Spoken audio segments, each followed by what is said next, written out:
হারোয়ায় তৃণমূল গোষ্ঠীর সংঘর্ষ, আর এই গোষ্ঠী সংঘর্ষে আহত হয়েছে দুপক্ষের 5 জন।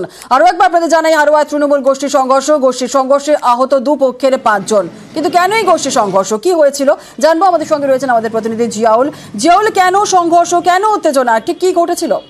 দেখো, হারোয়া একেবারে শাসক দলের গোষ্ঠী কন্দলে এখনো পর্যন্ত দুই পক্ষের 5 জন কিন্তু গুরুতর জখম। তাদেরকে হারোয়া হাসপাতালে চিকিৎসাধীন, তারা চিকিৎসা করিয়ে এই মুহূর্তে হারোয়া থানায় তারা অভিযোগ দায়ের করেছেন উভয় পক্ষই। মূলত বসিরহাট সাংগঠনিক জেলার যে পর্যবেক্ষক সুজিত বসু, তিনি নতুন ব্লক সভাপতির নাম ঘোষণা করায় সিরাজুল ইসলাম সেখানে নাম ঘোষণা করা হয়েছে, কিন্তু এর আগে নাম ছিল ফরিদ জমাদারের।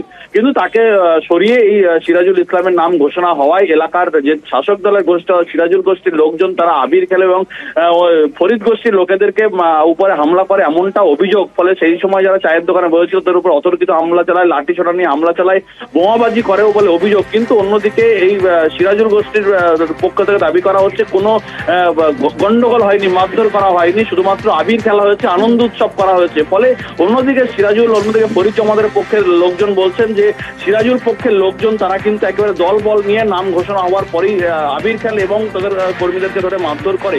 অন্যদিকে সিরাজুল গোষ্ঠীর লোকজন আক্রান্ত মারধর করে। অন্যদিকে ফরিদ জমাদের পক্ষে লোকজন বলছেন যে তারাও শুধুমাত্র নাম ঘোষণা হতেই যে এই অবস্থা হয় তাহলে পরবর্তীকালে কি হবে। ফলে যথেষ্ট উত্তেজনা ছাড়া উভয় পক্ষে হারোয়া থানায় অভিযোগ দায়ের করেছে, এলাকাটা চাপা উত্তেজনা রয়েছে। ধন্যবাদ।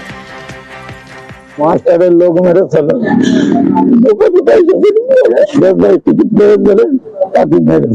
সব মাথা করে দেবো, আরো সব মাস্টারের লোক, মৃত্যু মাস্টার, আমরা খালি খেললো, এরাও টিএমসি করে, আমরাও টিএমসি করি। মাস্টার উল্টে দিয়েছে বলে যাও মা, আমরা কিছু পেয়েছি মাস্টার করে দিয়েছে।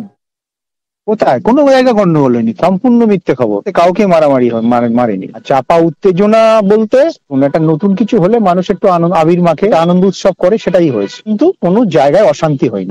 আহত মারধরের কোনো ঘটনাই ঘটেনি।